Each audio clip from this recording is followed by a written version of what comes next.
আমি অথই। আমার এই নতুন একটা ব্লগে তোমাদের স্বাগত জানাই। কেমন আছো তোমরা? আশা করছি সবাই খুব ভালো আছো। আমিও বেশ ভালো আছি। তো আজকে ব্লগটা এখানেই তোমাদেরকে নিয়ে শুরু করছি। আজকে রবিবার, ঘড়ির কাঁটায় সময় এখন ঠিক 7টা। আজকে বাবান অনেক সকালে উঠে গেছে। সকালবেলা ওখানে একটু খেলাটেলা করছিলাম, তারপরে রান্নাঘরে গেছিলাম। রান্নাঘরের টুকিটাকি কিছু কাজ সেরে এসেছি, যেমন আজকে একটু ঘুগনি করব, তাই মটরটা অর্ধেক সিদ্ধ করে এসে বিছনাটা গুছাতে চলে এসেছিলাম যে ওটা সিদ্ধ হতে লাগুক, আমি এদিকে বিছনাটা একটু গুছিয়ে নিই। তো দেখো, আমি কিন্তু বিছনাটা অলরেডি গুছিয়ে নিয়েছি, প্রায় আমার কমপ্লিট। আর আজকে ওইদিকে মটরটা আমি সিদ্ধ করে রেখে এসেছি, আলু ভাজা হয়ে গেছে, আর একটা ভাজা মশলাও রেডি করে রেখেছি। তোমরা ভিডিওটা দেখতে থাকো, সবটাই তোমাদের সাথে শেয়ার করব। তো ফার্স্টে বিছনাটা গুছিয়ে নিই, তারপরে যাব রান্নাঘরের দিকে।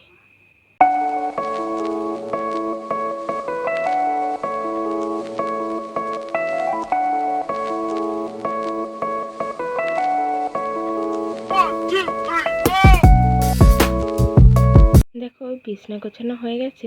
এবার আমি চলে এসেছি সোজা রান্নাঘরে। ওই যে বললাম মটরটা সিদ্ধ করে রেখেছি, রান্নাঘরে এসেও 2টো সিটি দিয়েছিলাম, সিদ্ধ আমার হয়ে গেছে। উপরের খোসাগুলো আমি বেছে নিয়েছি। আর এদিকে ভাজা মশলা বলতে জিরে, ধনে আর 2টো শুকনো লঙ্কা আমি ভেজে রেখেছিলাম। তো এইদিকে তেলটা দিয়ে আমি আলুটা ভেজে নিয়েছিলাম। তারপর ওই তেলের মধ্যে একটু তেল দিয়ে জিরে, তেজপাতা, একটু শুকনো লঙ্কা ফোড়ন দিয়ে নিয়েছিলাম। আর তারপরে যেই জিরে তেজপাতাটা একটু ফুটতে শুরু করলো, তারপর আমি ওর ভিতর দিয়ে দিলাম যে মটরটা আমি সিদ্ধ করে রেখেছিলাম, সেই মটরটা হালকা করে একটু নাড়িয়ে নেব, তারপর ওটাতে জল দিয়ে দেবো। তো দেখো, মটরটা কিন্তু আমি অলরেডি ঢেলে দিয়েছি। বেশিক্ষণ নাড়াবো না, তাহলে আবার ভাজা ভাজা হয়ে যাবে, তখন আবার মটরটা শক্ত হয়ে যাবে। সেই কারণে বেশিক্ষণ কিন্তু ভাজা ভাজা করবো না, অল্প করে ভাজা ভাজা করে কিন্তু আমি লাভিয়ে নেবো। তো দেখো, আমি একটুখানি নাড়াচাড়া দিয়ে নিচ্ছি, যে কোনো মতে জিরে আর তেজপাতাটা দিয়ে একটু তেলটা দিয়ে একটুখানি মিশে যাক, তারপরে আমি কিন্তু এর ভিতরে জল দিয়ে দেবো। তো বেশ কদিন ধরেই এক রকমের তরকারি খেতে খেতে না বোরিং হয়ে যাচ্ছে। প্রতিদিন কিছু নতুনত্ব তরকারি করলে নিজেদেরও যেন খাওয়ার প্রতি একটু রুচি চলে আসে। তো কালকেই বলছিল একটু ঘুগনি করার কথা, সেই জন্য আজকে একটু ঘুগনি করলাম। কালকে দুপুরবেলায় কিন্তু আমি মটরটা ভিজিয়ে রেখেছিলাম, আর আজকে সকালবেলায় সিটি দিয়ে নিয়েছি। তো তারপর দেখো, 2টো কাঁচা লঙ্কা চিড়ে নিয়েছিলাম, কাঁচা লঙ্কা 2টো দিয়ে দেবো। তো বেশি ঝাল ঝাল করবো না, যেহেতু রুটির সাথে তো অল্প ঝালই ভালো লাগবে। আর আমি বেশি তরকারি করিও নি, অল্প করে একটু করেছি সকালের মতো। তো যাই হোক, দেখো তারপরে কিন্তু আমি বেশি নাড়াচাড়া না করে জলটা দিয়ে দিলাম। জলটা একটু বেশিই দেবো, যেহেতু আরেকটু জাল হবে, একটু শক্ত আছে, সেই ভাবটা নরম নরম ভাব চলে আসবে। তো দেখো, জলটা দিয়ে আমি ঢাকা দিয়ে দেবো, তারপরে ফুটে ওঠার পর লবণ হলুদটা দেবো। ঘুগনিটা কিন্তু আজকে বেশি কায়দা করে করব না, একদম সিম্পলের মতো যেমন হয় সেরকম করব। তো দেখো, ঘুগনি কিন্তু আমার অলরেডি রেডি হয়ে গেছে। আর ভিডিও করতে পারিনি, চলো কেমন নরম হয়েছে তোমাদের সাথে একবার দেখায়। দেখো, চাপ দিলাম আর ভেঙে গেল, দেখলে এতটা সুন্দর নরম হয়েছে। যেহেতু আরেকটু ভাপে থাকবে, আরও নরম হয়ে যাবে। তো এটা ঢাকা দিয়ে দিয়েছিলাম। আর তারপরে এদিকে আমার শাশুড়িমা চা করে নিয়েছিল। এবার সবাই মিলে একটু চা খেয়ে নেব, নিয়ে বাবানকে খাইয়ে ওকে ঘুম পাড়িয়ে দেবো, যেহেতু আজকে সকাল সকাল উঠেছে, ওই জন্য তাড়াতাড়ি ঘুমিয়ে পড়বে।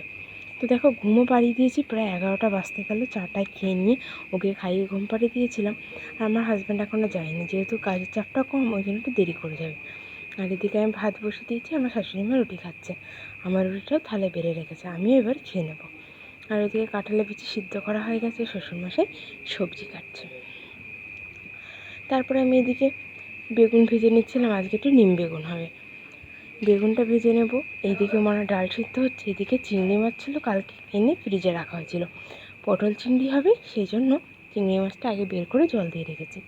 আর এদিকে কচু শাক, এদিকে পটল, এদিকে আলু, লঙ্কা, আদা সব কিছু কাটা রয়েছে। বেগুনটা ভাজা হলে এবার আমি আগে ভেজে নেব কাঁঠালের বীজটা, তারপরে আলু ভেজে পটলটা ভাজবো। বেগুন ভাজা হয়ে গেছিলো, লাভিয়ে নিয়েছিলাম। কাঁঠালের বীজটাও প্রায় ভাজা কমপ্লিট হয়ে গেছে। কাঁঠালের বীজ ভাজতে না সময় লাগে না। আর তোমাদের কাদের কাদের কাঁঠালের বীজ খেতে ভালো লাগে, আমাকে একটু কমেন্ট বক্সে কমেন্ট করে জানিও। আমার কিন্তু বেশ ভালো লাগে কাঁঠালের বীজ খেতে। তো যাই হোক, দেখো কাঁঠালের বীজটা ভিজে নিয়েছিলাম, ওইদিকে টুকটাক কাজ আমার হয়ে গেছিলো।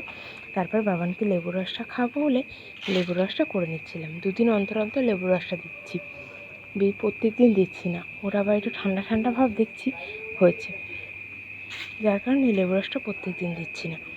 তারপরে লেবুর রসটা খাইয়ে দিয়েছিলাম। অনেকটা সময় পার হয়ে গেছিলো। আমার মাও এসেছিলো, একটু ঘুরে গেছিলো, একটু দরকারে এসেছিলো। তারপর বাবানকে স্নান টান করিয়ে খাইয়ে দাইয়ে আমি ওইদিকে টুকিটাকি কাজ সেরে আমিও স্নান করে চলে এসেছি। তখন দেখো প্রায় 2টো বাজে, আর এইদিকে দেখো আমার বাবান খেলা করছে। এবার আমার কাছে এসে আমাকে একটু জড়িয়ে ধরবে। ওর এই টুকিটাকি আদরগুলোই আমার খুব ভালো লাগে। যতই কাজ থাকুক না কেন ওর পেছনে আমি সবসময় কিন্তু যেটুকু সময় আমি পারি দেওয়ার চেষ্টা করি। তো তারপর খেতে একটু ঘুমিয়ে নিয়েছিলাম। আর এদিকে আমি একটা খবর শুনতে পাই, আমার ভাইয়ের দাঁত ভেঙে গেছে। স্কুলে একটু দুষ্টুমি করতে গিয়ে একটা দাঁত ওর পোকা লাগা ছিল, সে দাঁতটা ভেঙে গেছে। তো সেই জন্যই যাচ্ছি ওকে দেখতে। সন্ধ্যাবেলা চাটা খেয়ে দেখো আমি কিন্তু রেডি হয়ে গেছি, এইবার বেরোবো। এই যে বাবানের বাবা অলরেডি চলে গেছে। এবার যাব আমরাও, গিয়ে একটু দেখে আসি, যেহেতু অলরেডি ডাক্তার থেকে দাঁত তুলিয়ে এনে বাড়ি রয়েছে। তো চলো দেখা যাক ওর অবস্থাটা কেমন। তোমার সাথে যেহেতু সবটা শেয়ার করি, তাই এটাও তোমাদের সাথে শেয়ার করলাম। তো দেখো আমি চলে গেছি, কিন্তু আমার কোনো পাত্তা নেই, সবাই ওর পিছনেই ব্যস্ত। তো চলো ওর মুখ দিয়ে তোমাদেরকে শুনিয়ে দেবো ও এখন কেমন আছে। আর তারপরে এদিকে বাবা চপ এনেছিল, ডিমের চপ এনেছিল, সেইগুলোই আমরা সবাই মিলে একটু খাওয়া দাওয়া করে নিয়েছিলাম। আর বাবান শুধু তাকিয়ে তাকিয়ে দেখছে, ওকে তো আর দিতে পারি না। তো দেখো গুড্ডু এই যে, আর মাও এই যে। তারপরে রাত্রিবেলা কিন্তু আমরা খাওয়া দাওয়া করে এখন আসবো, সেই জন্য বাবা একটু মাংস এনেছিল। তো মাংস আর ভাত আর মাছ, দুপুরবেলা পুঁই শাক করেছিল, সেটাই আমরা খাওয়া দাওয়া করবো। আর মাংসটা আমার বাবা রান্না করছে। আমার বাবাও কিন্তু বেশ ভালো রান্না করে, আমার শ্বশুরমশাই যেরকম রান্না করে আমার বাবাও কিন্তু বেশ ভালো রান্না করে। তো দেখো মাংসটা রান্না করছে, আর দেখেই মনে হচ্ছে বেশ টেস্টি হবে। তো চলো গুড্ডুর মুক্তি শুনে দিও কেমন আছে। গুড্ডু শরীর এখন কেমন আছে? ভালো আছে, ডাক্তার ওষুধ দিয়েছে, খেয়ে যদি কমে তাহলে তো ভালো। দেখি দাঁতটা কেমন, অনেক ব্যথা করছিল? কোথায় লেগেছে দেখি? ওই সাইডের দাঁতটা পড়ে গেছে? হ্যাঁ। আর দুষ্টুমি করবি স্কুলে গিয়ে? না। মনে থাকবে তো? শিক্ষা হয়েছে? বলছে যে ও আর দুষ্টুমি করবে না স্কুলে গিয়ে, ও শিক্ষা হয়ে গেছে। তো একটা দাঁত পড়ে গেছে, বুঝতে পারছো? সত্যিটা একটা সিরিয়াস ব্যাপার, কিন্তু ও খুব সাহসী, ওর একটু ব্যথা লাগেনি দাঁত তোলার সময়। যাই হোক, তুই কিছু বলতে চাস?